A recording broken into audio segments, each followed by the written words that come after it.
పిత పుత్ర పవిత్రాత్మ నామమున ఆమేన్.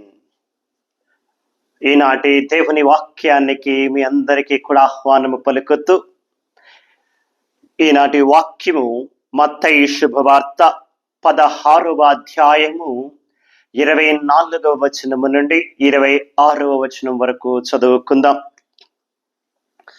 నన్ను అనుసరింపగోరువాడు తనను తాను పరిత్యజించుకొని తన సిలువను ఎత్తుకొని నన్ను అనుసరింపవలెను. తన ప్రాణమును కాపాడుకున చూచువాడు దానిని పోగొట్టుకొను. నా నిమిత్తమై ప్రాణమును ధారపోయేవాడు దానిని దక్కించుకొనును. మానవుడు లోకమంతటిని సంపాదించి తన ఆత్మనే కోల్పోయినచో వానికి ప్రయోజనమేమి? తన ఆత్మకు బదులుగా మానవుడు ఏమీయగలడు?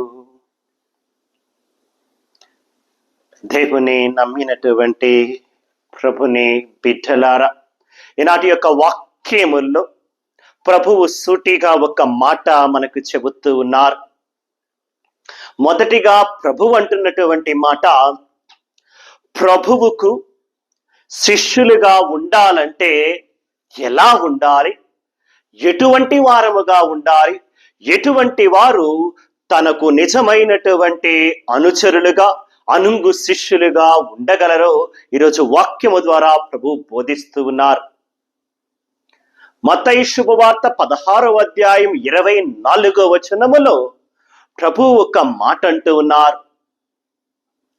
నన్ను అనుసరింపగోరువాడు తనను తాను పరిత్యజించుకొని తన సిలువనెత్తుకొని నన్ను అనుసరింపవలెను. దేవుని నమ్మినటువంటి బిడ్డలారా, ప్రభునికి శిష్యులుగా ఉండాలంటే, నిజమైనటువంటి క్రైస్తవ బిడ్డగా ఉండాలంటే, నిజమైనటువంటి క్రైస్తవులుగా మనము ఉండాలంటే ఎలా ఉండాలో ఈరోజు వాక్యము ద్వారా ప్రభు బోధిస్తున్నారు. ఎలా ఉండాలట? క్రైస్తవులుగా ఉండటానికి కావలసినటువంటి లక్షణం ఏమిటట? యేసు ప్రభుని శిష్యులుగా ఉండటానికి ఉండవలసిన లక్షణములు ఏమిటట? 3 విషయాలను ప్రభు బోధిస్తూ ఉన్నారు. ఏంటయ్యా అంటే, మొదటిగా ప్రభు అంటున్నటువంటి మాట, తనను తాను పరిత్యజించుకోవాలట. తనను తాను పరిత్యజించుకోవాలి. రెండవది, తన సిలువను ఎత్తుకోవాలి. మూడవది, నన్ను అనుసరించాలి అంటున్నారు. ఈ 3 లక్షణాలు ఎవరైతే కలిగి ఉంటారో వారు నాకు నిజమైనటువంటి శిష్యులుగా, నిజమైనటువంటి అనుచరులుగా, నిజమైనటువంటి క్రైస్తవులుగా భగవంతుడి మెప్పును పొందుకుంటారు. మరి 3 లక్షణాలు మనలో ఉన్నాయా లేవా అని ఒక్కసారి ఆలోచన చేద్దాం. మొదటిగా, తనను తాను పరిత్యజించుకోవడం అంటే, నాకు చాలాసార్లు ఈ మాట చదివినప్పుడల్లా అనిపించేది, దేవుడు మనకు జీవితాన్ని ఇచ్చింది జీవించడానికి కదా, మరి ఎందుకని మత్తయి శుభవార్త 16వ అధ్యాయం 24వ వచనములో నీవు నన్ను అనుసరించాలంటే, నిన్ను నీవు పరిత్యజించుకోవాలంటే నీకు నువ్వు చచ్చిపోవాలి అంటున్నాడండి. నీకు నువ్వు చచ్చిపోతేనే కానీ నా శిష్యుడివి కాలేవు అంటున్నారు. నన్ను అనుసరించడానికి పనికిరావు అంటున్నారు ఏంటి అని చాలాసార్లు నాకు ఈ అనుమానం ఉండేది. ఎన్నిసార్లు ఆ వాక్యము చదివినా నాకు ఇలాగే, ఏంటి భగవంతుడు మనల్ని సృష్టించింది జీవించడానికి కదా, మరి చచ్చిపోమంటున్నాడేంటి? మనల్ని మనం త్యజించుకోవడం అంటే మనకి మనం చచ్చిపోవటం. Die to yourself. Yes, you should die to yourself. నీకు నువ్వు చచ్చిపోవాలా, నువ్వనే వాడివి ఉండకూడదు, నువ్వు చచ్చిపోవాలా అంటున్నాడు ప్రభు. అది ఎలా సాధ్యం? జీవితాన్ని ఇచ్చినటువంటి భగవంతుడు మనం చచ్చిపోవాలా అని ఎందుకంటాడా అని చాలాసార్లు అనిపించింది. తర్వాత ఆ యొక్క వాక్యాన్ని దీర్ఘముగా ఆలోచించిన తర్వాత, ధ్యానము చేసిన తర్వాత భగవంతుడు నాకు తెలియచేసినటువంటి మాట, బిడ్డ, నిన్ను నువ్వు త్యజించుకోవటం, నిన్ను నువ్వు పరిత్యజించుకోవడం అంటే నీకు నువ్వు చచ్చిపోవటం, కానీ నా కొరకు నువ్వు బ్రతకడం. మనం చచ్చిపోవడం అంటే మనకి మనం చచ్చిపోవటం, కానీ మనం ప్రభు కోసం బ్రతకడమే మనల్ని మనం పరిత్యజించుకోవటం. అందుకే పౌలు గారు చాలా చక్కగా అంటూ ఉంటారు, ఇక నాలో జీవించేది నేను కాదు, క్రీస్తే క్రీస్తే నాలో జీవిస్తున్నారు అంటున్నారు. చూడండి, ఆ మాట ప్రతి ఒక్కరము కూడా నవ్వాలి, ప్రతి ఒక్కరము కూడా నమ్మి ఆ మాటను ప్రతి ఒక్కరము కూడా జీవించాలి. ప్రతి క్రైస్తవ బిడ్డ, ప్రభుని నమ్ముకున్న వారందరము కూడా ఇలా ఆలోచించగలగాలి. పౌలు గారి వలె మనము కూడా ఇక జీవించేది నేను కాదు, నేను బప్తిస్మం తీసుకున్నాను, క్రీస్తు ప్రభుని నమ్ముకున్నాను, క్రీస్తు ప్రభుని శిష్యుడిగా, క్రీస్తు ప్రభు అనుచరుడుగా, క్రైస్తవుడిగా నేను జీవించాలంటే నేను జీవించవలసింది క్రీస్తు వలె, నేను జీవించవలసింది క్రీస్తు కొరకు. కాబట్టి క్రీస్తు నాలో జీవించాలా, నేను కాదు జీవించవలసింది. ఈ లోకపు బిడ్డగా నేను జీవించకూడదు, పరలోకపు బిడ్డగా నేను జీవించాలా అని ప్రతి ఒక్కరము కూడా మనము ఆలోచన చేయాలి. అందుకే పౌలు గారు చాలా చక్కగా ఫిలిప్పీలకు రాసినటువంటి మొదటి లేఖ 20వ వచనములో ఆ మాట అంటూ ఉన్నారండి.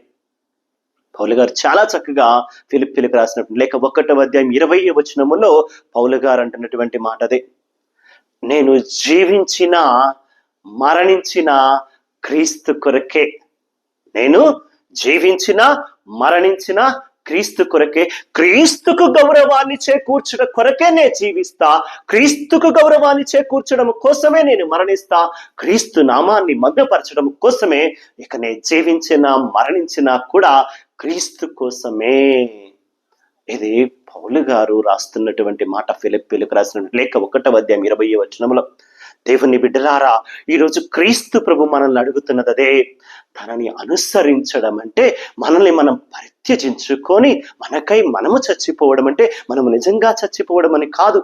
ఈ లోకపు బిడ్డగా మనము మరణించి పరలోకపు బిడ్డగా మనం ఇక్కడ జీవించాలా. పరలోకపు బిడ్డగా మనం అక్కడ జీవించాలంటే ముందుగా యేసయ్య బిడ్డగా ఇక్కడ జీవించాలా. అంటే ఈ లోకపు ఆశలు, ఈ లోక ఆకర్షణలకు, ఈ లోక శాతాను శక్తులకు, ఈ లోకపు దుర్మార్గపు ఆలోచనలకు, దుర్మార్గపు పనులకు మనం చచ్చిపోవాలా. ఈ లోకపు బిడ్డగా మనం చచ్చిపోవాలా, పైలోకపు బిడ్డగా, పరలోకపు బిడ్డగా, క్రీస్తు ప్రభుని బిడ్డగా మనము జీవించాలా. క్రీస్తు నాలో జీవించాలా, క్రీస్తు వలె నే జీవించాలా, క్రీస్తు కోసం నే జీవించాలా. అది మనల్ని మనం పరిత్యజించుకోవడం అంటే ఈ లోకపు బిడ్డగా మనం మరణించి పరలోకపు బిడ్డగా మనము జీవించడము. మరి రెండవదిగా ప్రభు అంటున్నది, నీ సిలువనెత్తుకోవాలి. అంటే ప్రతిరోజు ప్రభు కోసం మనం మన సిలువనెత్తుకోవాలి. ఎందుకంటే ప్రభు చాలా చక్కగా వాక్యంలో అంటారు, నా కోసం నీవు నిందలు పడతావు, అవమానాలు పొందుతావు, అసహించుకోబడతావు, నిన్ను దూషిస్తారు, ద్వేషిస్తారు, దురుముగా నెట్టి వేస్తారు, నా కోసం నీవు అనేక హింసలు భరించవలసి వస్తుంది. అయినా చివరి వరకు నీవు విశ్వాసంలో నిలబడితే నీవు పరలోక రాజ్యాన్ని పొందుకుంటావు బిడ్డ అంటున్నాడు. చూడండి, అది ప్రభుని మాటకు అర్థం. నిన్ను నువ్వు పరిత్యజించుకొని నీ సిలువనెత్తుకోవడం అంటే ప్రతిరోజు వచ్చినటువంటి కష్టాలు, శ్రమలు, ఇబ్బందులే కాకుండా, నీ జీవితానికి సంబంధించిన ఇబ్బందులే కాకుండా, ప్రభు కోసం నువ్వు అవమానాలు భరించవలసి వచ్చినా, నిందలు పడవలసి వచ్చినా, అసహించుకోబడినా, దూషించబడినా, ద్వేషించబడినా, హింసించబడినా ప్రభు కోసం భరించడమే మన సిలువనెత్తుకోవడం. అంటే ప్రతిరోజు మన జీవితంలో వచ్చే కష్టాలు, బాధలు, శ్రమలతో పాటు ప్రభు కోసము కూడా శ్రమలు అనుభవించవలసి వస్తే అపోస్తుల వలె, పునీతుల వలె, పరిశుద్ధుల వలె, ప్రభు కోసం హతసాక్షులుగా మరణించినటువంటి వారి వలె మనము కూడా ప్రభు కోసం శ్రమలు పొంది అనుభవించవలసి వస్తే మన సిలువనెత్తుకొని ప్రభు సిలువలో మనం భాగస్థులుగా ఉండాలి. మన సిలువనెత్తుకోవడం అంటే, ప్రభు కోసం శ్రమలు అనుభవించడం అంటే ఎంతటి భాగ్యం, ఎంతటి అదృష్టం. అంటే మన శ్రమలు ప్రభుని కోసం పడవలసి వస్తే, మన కోసం మనం పడితే దాంట్లో ఏముంది, మన కోసం మనం శ్రమపడి, మన కోసం మనం కష్టపడి, మన కోసం మనం బాధపడితే దాంట్లో ఏమీ ప్రత్యేకత లేదు. ప్రభు కోసం బాధలు పడవలసి వచ్చినప్పుడు, ప్రభు కోసం కష్టాలు అనుభవించి వచ్చినప్పుడు, ప్రభు కోసం శ్రమలు అనుభవించి వచ్చినప్పుడు, ప్రభు కోసం నిందలు, అవమానాలు పొందవలసి వచ్చినప్పుడు సంతోషంగా భరిస్తే అప్పుడు ప్రభుని సిలువలో మనము కూడా భాగస్థులమైనట్టు, ప్రభుని శ్రమల్లో మనం పాలు పంచుకుంటున్నట్టు అండి. ప్రభు ఈరోజు అదే చెబుతున్నారు, బిడ్డ నిన్ను నువ్వు త్యజించుకోవాలా, నీ సిలువను ఎత్తుకోవాలా, అప్పుడు నన్ను అనుసరించాలా. ఈ 3 మాటలు ప్రభు ఈరోజు మనకి నేర్పిస్తున్నారండి. ప్రభువుకి శిష్యులుగా ఉండాలంటే, మంచి క్రైస్తవులుగా ఉండాలంటే మనము చేయవలసింది ఒకటి, మనల్ని మనం త్యజించుకోవటం, ప్రభు కోసం జీవించటం. రెండవది, సిలువనెత్తుకొని మన శ్రమలతో పాటు క్రీస్తు ప్రభుని కోసం శ్రమలు పొందవలసి వచ్చినా పొందుకోవడం. మూడవది, ప్రభుని అనుసరించడం. ఈ 3 ఎందుకు అనుసరించాలంటే, మత్తయి శుభవార్త 16వ అధ్యాయం 26వ వచనంలో ప్రభు ఒక మాట అంటున్నారు చూడండి. ఆ మాట కోసం మనము ఈ 3 కూడా పాటించాలి. ఏం మాట అయ్యా అంటే, లోకమంతటిని సంపాదించి ఆత్మను కోల్పోతే దానికి బదులుగా ఏమివ్వగలవు బిడ్డా? ప్రయోజనం ఏంటి అంటున్నాడు. లోకములో నీవు గొప్ప అధికారివై ఉండొచ్చు, గొప్ప పదవిని కలిగి ఉండొచ్చు, గొప్ప శక్తిమంతుడివై ధనాన్ని కలిగి ఉండొచ్చు, బంగారం కలిగి ఉండొచ్చు, హోదా కలిగి ఉండొచ్చు, గొప్ప ఆస్తిపాస్తులు కలిగి, ఎవరికయ్యా గొప్ప అంటున్నాడు ప్రభు. నీ ఆస్తి, నీ ధనము, నీ బంగారము, నీ పదవి, నీ హోదా ఎవరికి గొప్ప? ఇక్కడ నుండి వెళ్ళిపోయేటప్పుడు ఈ శరీరముతో పాటు నీ ఆస్తి, నీ సంపద, నీ హోదా, నీ పదవి, నీ అధికారం అన్నిటిని విడిచిపెట్టి వెళ్ళాలి కదా. అప్పుడు నీ ఆత్మను కాపాడుకోకుండా పరలోక రాజ్యములో స్థానాన్ని నువ్వు పొందుకోలేనప్పుడు ఈ ధనము, ఈ ఆస్తి, ఈ సంపద, ఈ యొక్క హోదా, పదవి, అధికారము నీకెందుకు? ఆత్మకు బదులుగా నీవేమివ్వగలవు అంటున్నాడు ప్రభు. ఈ లోకంలో నీవు ఎంత సంపాదించినా కూడా పరలోక రాజ్యంలో ఇంత చోటు సంపాదించుకోలేకపోతే, ఇక్కడ ఎకరాలు దాచుకున్నా, ఎకరాల సంపాదించుకున్నా, ఎంత డబ్బు కూడబెట్టుకున్నా, అక్కడ ఇంత చోటు, ఇంత స్థలము, ప్రభుని సన్నిధిలో పరలోక రాజ్యములో నీకు స్థలము లేకపోతే, నీ ఆత్మకు స్థానము లేకపోతే, ఆత్మకు బదులుగా నీవేమి ఇవ్వగలవు బిడ్డా అంటున్నాడు. లోకమంతా సంపాదించిన ఆత్మను కోల్పోతే ప్రయోజనమేమి? ఆత్మకు బదులుగా నీవేమి ఇవ్వగలవు అంటున్నాడు. కాబట్టి దేవుని నమ్మినటువంటి బిడ్డలా, ఈ లోకములో సంపాదించినా సంపాదించకపోయినా, కూడబెట్టుకోకపోయినా, నలుగురు నిన్ను అవమానించినా, దూషించినా, ద్వేషించినా భయపడకు. పరలోకములో దేవుని సన్నిధిలో ఆయన రాజ్యములో ఇంత చోటు కోసం పాకులాడు. ఆత్మను కాపాడుకోగలిగితే ఆయన రాజ్యములో ఇంత చోటు సంపాదించుకొని నిత్య జీవాన్ని, నిత్య రాజ్యాన్ని, నిత్య పరలోక రాజ్యాన్ని, నిత్య జీవితాన్ని గనక పొందుకోగలిగితే నీ అంతటి భాగ్యవంతులు, మీ అంతటి అదృష్టవంతులు, మీ అంతటి ఆశీర్వదింపబడిన వారు మరొకరు ఉండరు.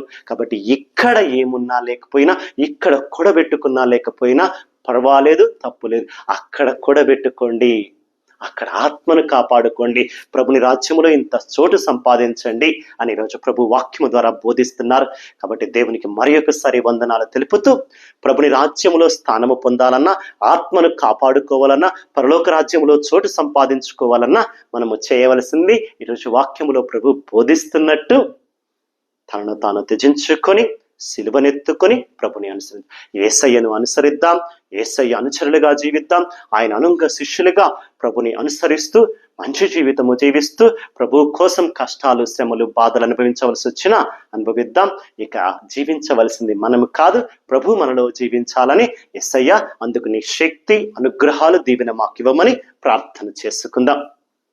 పరిశుద్ధుడు, ప్రేమామయుడైన యేసు ప్రభువా, నీకు వందనాలు, స్తుతులు, స్తోత్రములు తెలియజేస్తూ ఆ గొప్ప వాక్యాన్ని మాకు అందించినందుకు నీకు వందనాలయ్యా యేసయ్య. ఆ లోకములో ఎంత సంపాదించుకుని, ఎంత కూడబెట్టుకున్నా, ఆ లోకములో స్థానము సంపాదించుకోకపోతే, పరలోక రాజ్యములో ఆత్మను కాపాడుకోలేకపోతే అంత వ్యర్థమైపోతుంది అన్న గొప్ప సందేశాన్ని మాకు ఇస్తూ, ఆత్మకు బదులుగా నీవేమి ఇవ్వగలవు బిడ్డ అంటూ ఈ లోకములో ఆత్మను కాపాడుకోవడానికి ప్రయత్నము చేయి. పరలోక రాజ్యములో ఇంత చోటు సంపాదించుకోవడానికి ప్రయత్నం చేయి. అందుకు పరలోక రాజ్యంలో స్థానము కావాలన్నా, నీ ఆత్మను కాపాడుకోవాలన్నా నిన్ను నీవు త్యజించుకొని, సిలువనెత్తుకొని నన్ను అనుసరించు అంటూ నిన్ను అనుసరించమని మాకు బోధిస్తున్నటువంటి మాట చొప్పున యేసయ్య, నిన్ను నమ్ముకున్నటువంటి బిడ్డలు, వాక్యాన్ని వింటున్నటువంటి బిడ్డలు, ఆ కుటుంబాలన్నీ కూడా నిన్ను అనుసరించి మంచి క్రైస్తవ బిడ్డలుగా జీవించగలిగే కావలసినటువంటి శక్తిని, అనుగ్రహాన్ని, దీవెనలను కుమ్మరించమని అనేక సందర్భాలలో అయ్యా మా యొక్క శరీరము అనుకూలించక బలహీనతకు లొంగిపోయి నీకు దూరం అయిపోతున్న సందర్భాలు అనేకములు. నిన్నే అనుసరించాలని, మంచి క్రైస్తవ బిడ్డలుగా మంచి జీవితము జీవించాలనుకుంటూ ఆశపడుతూ ఉంటాం. కానీ ఈ లోక శక్తులు, ఈ లోక ఆకర్షణలు, మా బలహీనతలు మమ్మ కుంగదీసి నీ నుండి దూరము చేస్తూ ఉంటాయి. కాబట్టి మమ్ము నడిపించడానికి కావలసిన శక్తిని, అనుగ్రహాలను, దీవెనలను కుమ్మరిస్తూ నీ పరిశుద్ధాత్మ శక్తితో మమ్మ దీవించమని అయ్యా వాక్యాన్ని వింటున్నటువంటి బిడ్డలు, ఆ కుటుంబాలలో అనారోగ్యంతో బాధపడుతున్నటువంటి బిడ్డలు చాలా మంది నాకు మెసేజ్ ద్వారా, ఫోన్ ద్వారా వారి కోసం ప్రార్థన చేయమని అడుగుతున్నారు. ఈ రోజున ఎవరైతే వారి కోసం, వారి కుటుంబాల కోసం, అనారోగ్యంతో వారి కుటుంబాలలో బాధపడుతున్న వారి కోసం ప్రార్థన చేయమని అడిగారో వారిని సన్నిధిలో సమర్పిస్తున్నా యేసయ్యా. ఒక్కసారి వారిపై కరుణ చూపండి తండ్రి, దయచూపుమయ్యా. నీ పరిశుద్ధ హస్తాలు చాచి బిడ్డలను ముట్టి సంపూర్ణ స్వస్థతను, ఆరోగ్యాన్ని దయచేయండి యేసయ్యా. నీవు జాలితో, కరుణతో నయమగుగాక, స్వస్థత కలుగునుగాక అని ఒక్క మాట పలికిన చాలయ్యా. బిడ్డల రోగాలు నయమై వారికి కావలసినటువంటి సంపూర్ణ ఆరోగ్యము, సంపూర్ణ స్వస్థత కలుగుతుంది. అటువంటి దీవెనలు, అనుగ్రహాలు, సంపూర్ణ ఆరోగ్య భాగ్యాలు, సంపూర్ణ స్వస్థతను బిడ్డలకు దయచేయమని యేసు ప్రభుని పరిశుద్ధ నామమున అడిగి వేడుకొనుచున్నాము తండ్రి. ఆమేన్. పితా, పుత్ర, పవిత్రాత్మ నామమున ఆమేన్. God bless you all.